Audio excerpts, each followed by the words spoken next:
Gaza. I'm concerned that a ground invasion into Gaza without clearly defined objectives is going to be the start of another no-win war that is not good for Israel and not good for the United States.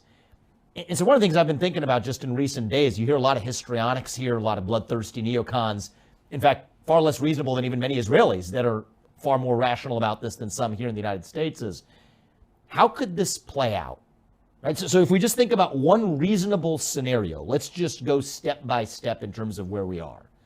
Israel mounts a ground invasion into Gaza, okay? Doesn't have a clearly defined goal, but they've mounted that ground invasion. That crosses a red line that Hezbollah has previously identified, saying that that's their red line for attacking Israel. And this might be exactly when Israel is mired in a ground conflict in Gaza, which I worry could be a trap. Networks, kilometers upon kilometers of tunnels, a lot of traps that they could walk into. That could be a moment that's perfectly appropriate, unfortunately, for Hezbollah to decide to go after Israel. Israel's then in a two-front war, both in the north and the south in Gaza. Now you're talking about real risk of, there's no way that you're really going to avoid some level of U.S. involvement there. Now look at what the Iranian-backed militias and other places like Iraq, like, you know, the Badr group in Iraq. You talk about the Houthis in Yemen. What have they said? This is also going to be their red line for involvement. So now you have broader regional conflict. At a time when you have civilian casualties in Gaza, that turns the rest of the world's back on Israel. By the way, even in the case of success, ending up with what fills the vacuum, Hamas 2.0, with a bunch of radicalized Palestinians. So I don't think I think that's unfortunately, a reasonable way for how this could play out. Can I just ask you to pause a sincere question? What is the plan? I mean, this is something the United States has preemptively endorsed and is paying for, so I think it's fair to ask that question. What is the plan? Well, I think that's the elephant in the room that's missing, is that we don't have, from Israel, a clear sense of what the objectives are. Now, in the United States, we should be reasonably helping our partner who is struck in the case of really a devastating and inhumane hit to their country. It was barbaric. I think our job is to tell them these are the mistakes we made in the wake of 9/11 when that happened to us here. This is a time to have a clearly defined objective.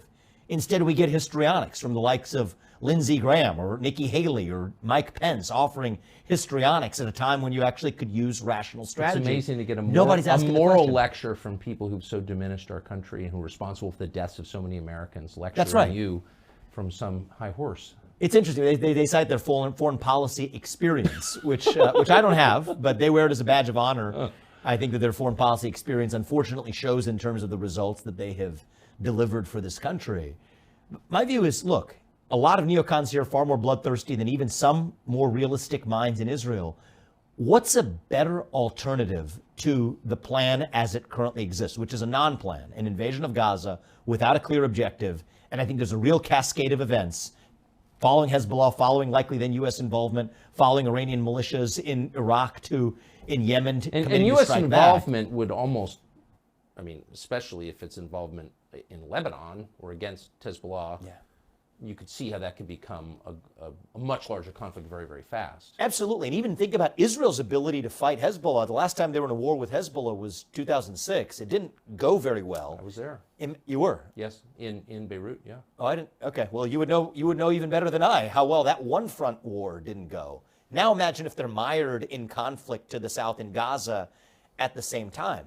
And by the way, some of those groups in Iraq, Iranian-backed militias, they have said that they would strike back, and U.S. involvement here, strike U.S. assets in the area in the case of U.S. involvement. Well, think about where we have our biggest embassy. Biggest embassy is in Baghdad, where, by the way, as of when we're having this conversation, it's a little bit chaotic out of Baghdad. I don't think it's crazy for the U.S. embassy in Baghdad even to be evacuated. So against those circumstances, I am worried that this is going to lead to a war that is not good for Israel with poorly defined objectives and isn't good for the United States. Now, there are other questions we could be asking, which are what might be a more productive